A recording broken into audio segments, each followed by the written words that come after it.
Moin, ich bin Tillmann von der Radelbande. Das hier ist das brandneue 2021er Riese & Müller Paxter 70.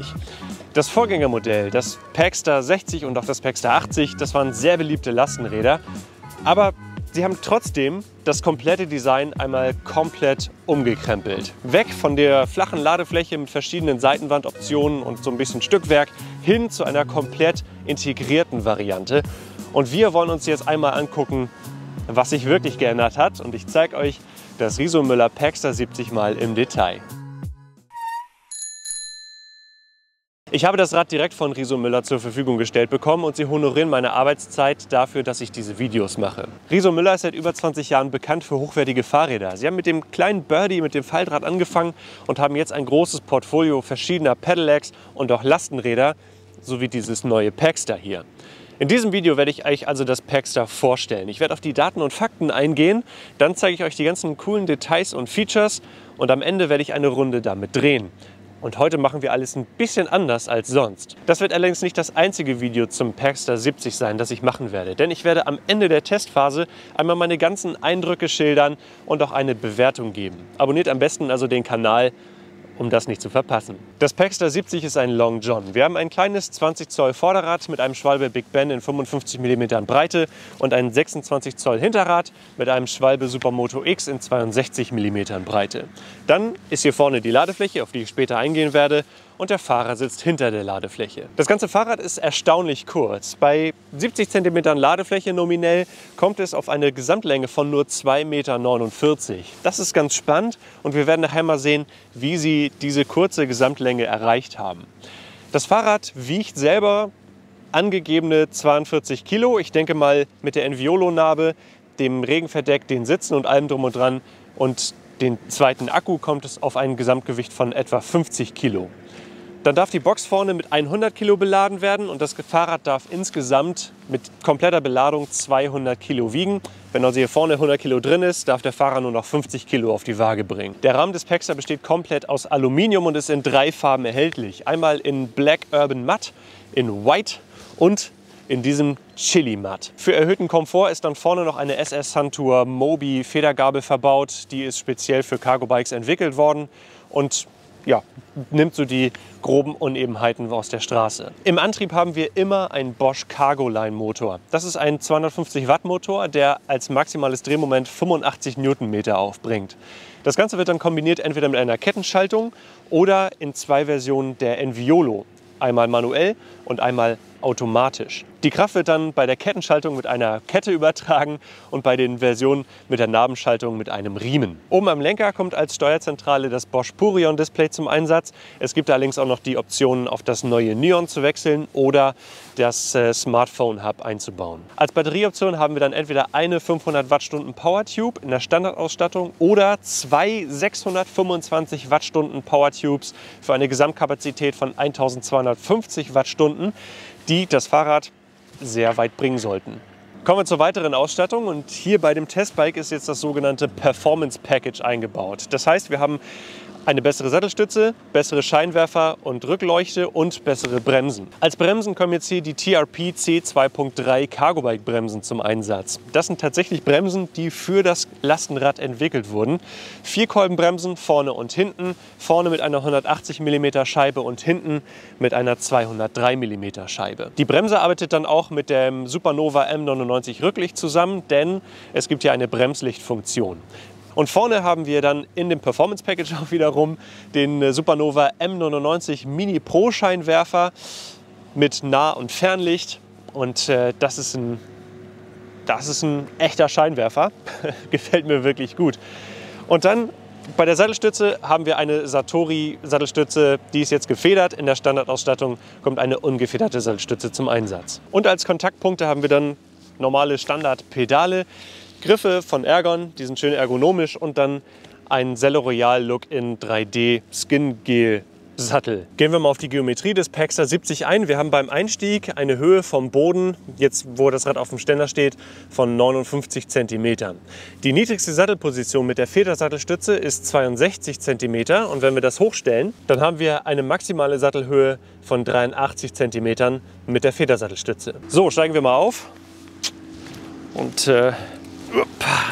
setzen uns mal auf den Sattel. Und ihr könnt zuallererst mal sehen, dass das nicht meine richtige Sattelhöhe ist. Bei mir fehlen da tatsächlich noch ein paar Zentimeter. Also wenn ihr das Performance Package habt und größer seid als 1,90 Meter, solltet ihr auf jeden Fall nochmal eine andere Sattelstütze bestellen. Der Lenker lässt sich in der Höhe verstellen, hier von der niedrigsten Position. Dann sitze ich so relativ sportlich bis in die höchste Position. Und dann sitze ich relativ aufrecht. Der Abstand zwischen Sattelmitte und Lenker ist 66 cm, sodass auch kleinere Fahrerinnen und Fahrer hier gut drauf fahren sollten. Die höchste Lenkerposition ist dann immer notwendig, wenn das Regenverdeck montiert ist und es in dieser Konfiguration ist.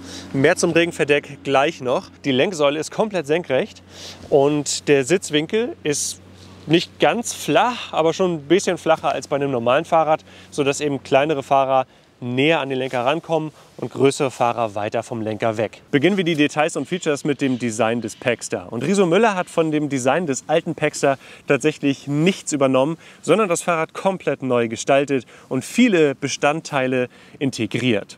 So haben wir jetzt diese große EPP-Box. Expandiertes Polypropylen ist ein Material, das in vielen Lastenrädern neuerer Zeit zum Einsatz kommt, weil es einfach stoßdämpfende Eigenschaften besitzt, wärmedämmende Eigenschaften besitzt und man dort viele Dinge auch verstecken kann, wie zum Beispiel die Lenkung. Riso Müller ist hier von der Gestängelenkung weg und hat eine komplett integrierte Seilzuglenkung eingebaut. Die verläuft komplett hier drin, ist gekapselt, das heißt, da kommt kein Dreck ran und es sollte sehr verschleißarm funktionieren. Und die Züge verlaufen dann auch komplett auf der Innenseite der Box. Der Vorteil einer solchen Seilzuglenkung ist natürlich auch, dass man hier den Lenker sehr weit einschlagen kann.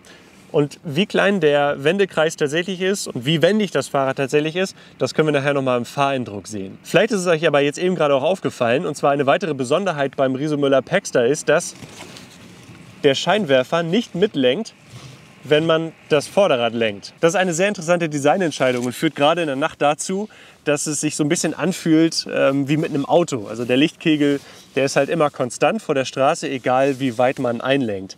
Das habe ich jetzt nicht als Nachteil empfunden, außer bei wirklich sehr engen Kehren. Wenn man rangiert, ist es schon manchmal gut, dann zu sehen, was links und rechts irgendwo eventuell auf der Straße liegt, weil man nicht unbedingt in Scherben fahren möchte. Das kann man dann nicht sehen. Aber der Vorteil dieser Position ist einfach, dass man immer ein konstantes Leuchtbild hat und der Scheinwerfer auch etwas höher kommt, als wenn er hier unten direkt an der Gabelbrücke montiert wäre. Und dann fällt euch vielleicht noch auf, dass hier vorne das Schutzblech sehr weit nach vorne geht und hier hinten relativ kurz ist. Ich glaube, ich weiß, warum Riso Müller das gemacht hat. Sie sagen, dass dadurch weniger Dreck hier oben gegen die Gabel kommt und auch gegen den Scheinwerfer und die Sachen so sauberer bleiben und besser und länger funktionieren. Und da gebe ich auch recht. Allerdings hätte man dann auch einfach ein hinteres Schutzblech nehmen können und das nach hier hinten verlängern können. Aber hier hinten ist nicht genug Platz. Hier ist nur ganz, ganz wenig Platz, 2 Finger breit. Und wenn da noch ein Schutzblech dann über dem Reifen wäre, dann hätte das Schutzblech am Rahmen geschliffen. Also die Kombination aus der engen Toleranz vorne mit dem 26 Zoll Hinterrad, denn beim vorherigen Packstar waren 27,5 Zoll, und der geringen Distanz zwischen dem Sattel und dem Lenker führen dann dazu, dass das Rad bei 70 cm Ladefläche nur 2,49 Meter misst. Und das ist ziemlich kurz und das ganze Rad wirkt insgesamt sehr, sehr kompakt. Ein wirklich cooles Feature ist die Position der Akkus, denn die sind hier in 2 Schubladen befestigt. Das heißt, die sind hier unten im Unterboden, bringen dadurch den Schwerpunkt des Rades deutlich nach unten und weiter nach vorne. Und man kommt sehr leicht daran, denn man muss hier einfach nur den Schlüssel reinstecken, einmal rumdrehen und dann kann man sie ganz einfach entnehmen. Die sind dann hier mit solchen Filzgleitern ausgestattet, um leicht rein und rausschiebbar zu sein in dieses Batteriefach. Und dann kann man sie halt rausnehmen, in der Wohnung laden und am nächsten Tag einfach hier wieder reinschieben, abschließen. Komplett reinschieben, ne? Abschließen. Und hier in dieser Konfiguration sind halt 2 625 Wattstunden Batterien verbaut, die das Gewicht nach vorne und nach unten bringen, sodass man eine sehr satte und ruhige Fahrt haben sollte. Interessant und erwähnenswert an diesem Rad ist noch der sogenannte RX-Chip. Das ist ein eingebauter GPS-Tracker, der noch einige andere Funktionen bietet. Denn Riso Müller bietet auch noch weitere Services an, wie zum Beispiel eine Versicherung, eine Diebstahlversicherung, sodass man alles aus einer Hand bekommt. Der Ständer funktioniert wirklich gut. Das Rad lässt sich einfach vom Ständer bringen und auch sehr leicht mit einem Fußtritt wieder auf den Ständer bringen. Gehen wir jetzt mal auf die Bedienung des Paxter 70 ein, hier mit dem Purion-Display. Hier beim Lenker haben wir auf der einen Seite erstmal die ergonomischen Griffe, dann das Purion-Display. Hier ist der Taster für das Fern- und Abblendlicht, eine Klingel und dann die Schaltung der Enviolo-Narbe. Wir fangen mal hier mit der Narbe an. Hier kann man das kleine Männchen sehen, das den Berg rauf fährt. Das heißt, wir sind in einem sehr kleinen Gang und wenn man hier dran dreht, dann kann man sehen, wie das Männchen immer flacher fährt. Und so kann man stufenlos durch die verschiedenen Übersetzungen durchwählen. Und dann sehen wir hier den Bremsgriff zusammen mit der Bremsleitung. Und dann hier hinten seht ihr ein kleines Kabel. Und das nimmt halt ab, wenn die Bremse gezogen wird und steuert dann das Bremslicht an. Das Bosch Purion Display ist relativ einfach in der Bedienung. Wir schalten hier an und dann haben wir verschiedene Unterstützungsstufen. Einmal Turbo, Sport, Tour und Eco und natürlich aus. Gehen wir mal wieder auf Sport oder auf Turbo. Dann kann man hier sehen, ob das Licht an ist. Dann kann man hier den Akkuladestand sehen und die gefahrene Geschwindigkeit. Wenn man hier lange drückt, dann kann man durch die verschiedenen Punkte durchschalten und sich dann so alles Relevante ansehen. Was das Display nicht kann, ist die Zeit anzeigen. Jetzt kommen wir mal zu der Box des Riso-Müller Paxter 70, dem Herzstück des Fahrrads. Wir öffnen mal das Regenverdeck. Das erkläre ich euch gleich noch ein bisschen. Jetzt haben wir hier den Blick auf die Box des Paxter 70. Von hier vorne bis zur Rückwand der Box sind es 70 cm Ladefläche. In der Breite ist die Box 60 cm breit und zwar sowohl hier hinten, da wo die Bank befestigt ist, die komplett von rechts nach links geht, also auch 60 cm Sitzbankbreite, als auch hier vorne. Wenn die Sitzbank montiert ist, dann ist von hier bis hier 40 cm Platz. Aber die Sitzbank lässt sich auch noch verschieben und zwar in 3 verschiedenen Stufen. Hier bleiben dann jetzt nur noch etwa 15 cm Platz, wenn man wirklich diese Liegeposition erhalten hat. Aber die ist ziemlich cool für kleinere Kinder, die dann mal irgendwie schlafen möchten. Wir schieben den mal wieder zurück. Hier von der Sitzfläche bis zur oberen Kante der Sitzlehne sind es 44 cm. Und auch das ist etwa 40 cm von der Sitzfläche bis zur oberen Kante der Ladebox. Hier könnt ihr sehen, also das EPP ist hier relativ flächig verarbeitet, relativ einfach. Wir haben dann hier solche kleinen Griffe auf der linken und auf der rechten Seite und hier oben wird die Box von einem Aluminiumrohr abgeschlossen. Das Coole an der Batterieposition ist, dass hier auf der Innenseite der Box noch ein relativ großer Fußraum entsteht. Dadurch können die Kinder ihre Beine stärker nach unten anwinkeln.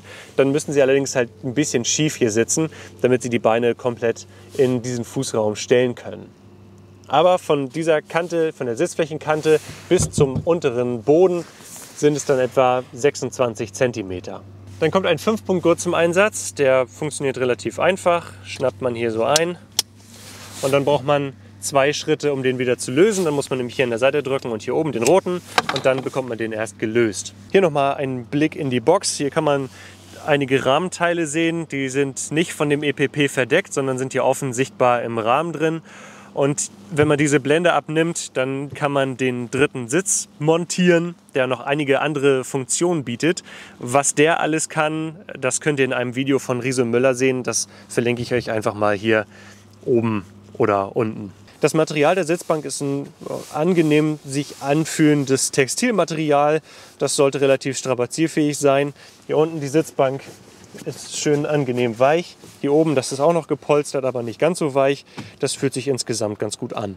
Die Box kann allerdings noch mehr. Also haben wir hier hinten nochmal zusätzliche rote Reflektoren befestigt, um die Sichtbarkeit nach hinten gerade in der Nacht deutlich zu erhöhen. Und hier ist dann noch ein kleines Handschuhfach montiert, in dem man zum Beispiel Handschuhe lagern kann.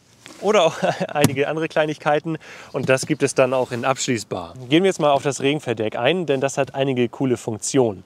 Das hier ist jetzt so die Konfiguration für den Winter, für wirkliches schlechtes Wetter, wenn die Kinder trocken und warm transportiert werden sollen.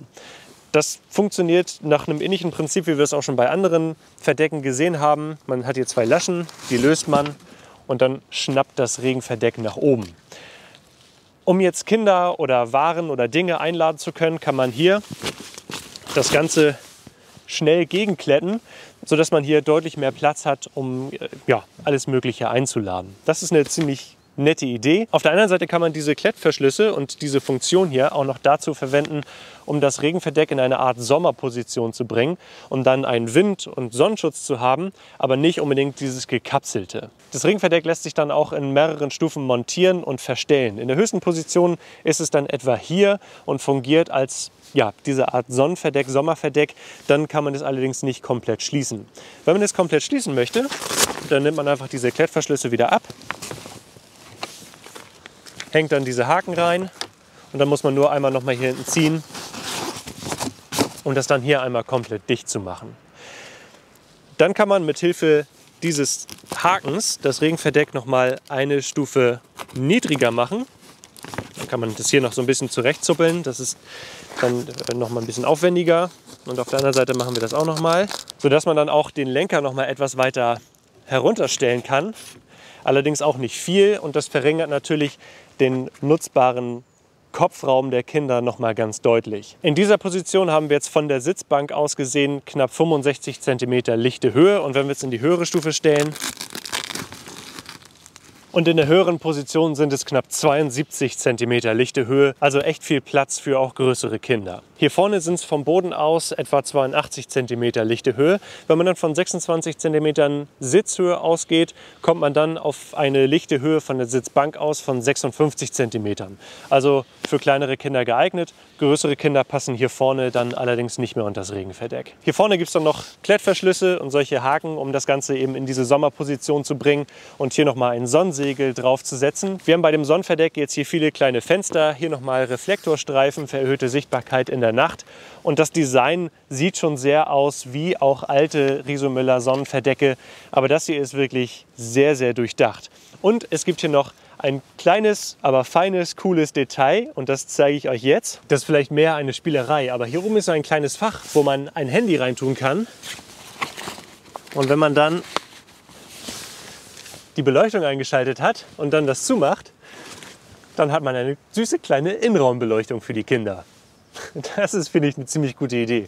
Noch cooler wäre es, wenn hier oben dann das auch noch ausgeschnitten wäre, sodass man dann noch aufs Display gucken könnte und das eventuell bedienen könnte. Aber hey, das ist vielleicht eine Idee für die nächste Generation von Regenverdeck. Normalerweise würde jetzt an dieser Stelle der Fahreindruck kommen, aber ich habe was ganz Spezielles mit dem Packstar vor. Das zeige ich euch gleich.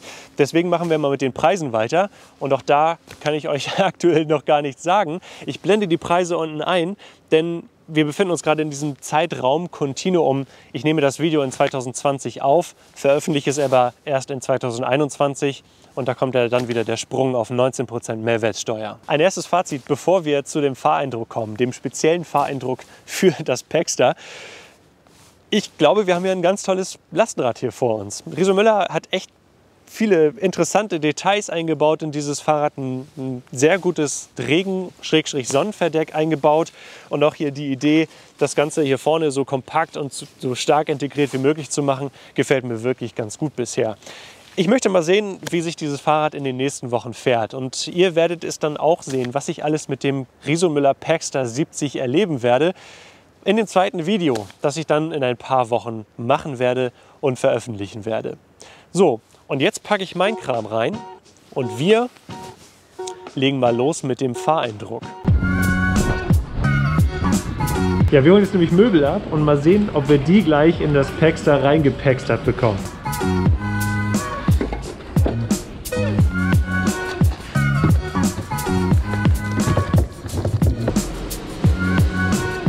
So, der komplette Einkauf ist tatsächlich verstaut. Die Tischplatte hatte mir doch ein bisschen Kopfzerbrechen bereitet. Ich wusste nicht, ob die passt. Was mir gerade noch eingefallen ist, man hätte das auch gut so auf der Ladefläche verzurren können, sodass das also hier so flach drauf gelegen hätte. Mit ein bisschen umdisponieren hätte das auch geklappt.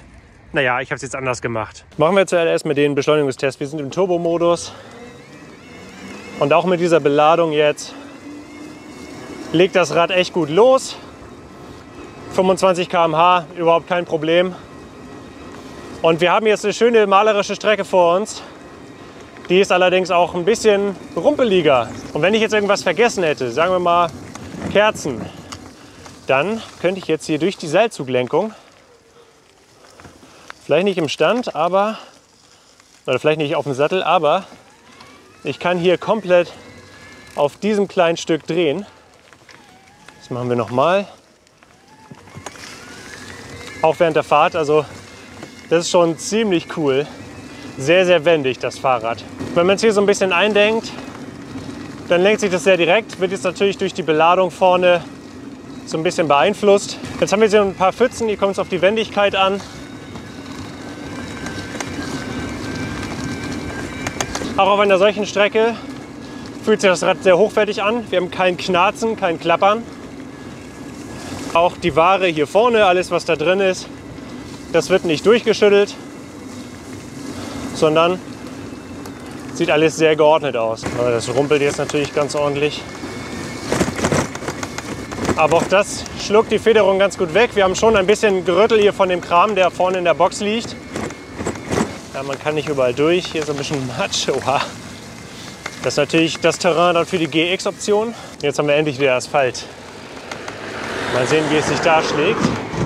Der Cargoline-Motor, der ist relativ leise. Der ist unauffällig, der unterstützt sehr sanft ein und sehr sanft aus. Und wir haben jetzt hier glatte, gerade Strecke und ich mache mal einen Bremstest aus 25 km/h, so gut es geht, ohne dass die Möbel rausfliegen. Bremstest in 3, 2, 1. Okay. Also es ist schon gerutscht, aber hinten, vorne war jetzt sehr viel Beladung drauf. Das ist natürlich gut. Das ist sicher, dass es hinten rutscht und nicht vorne, weil das dann nicht wegrutschen kann. Bremsweg würde ich mal sagen, jetzt gute 3 Meter mit der Beladung drin. Das Bremsgefühl ist okay, es fühlt sich schon gut an.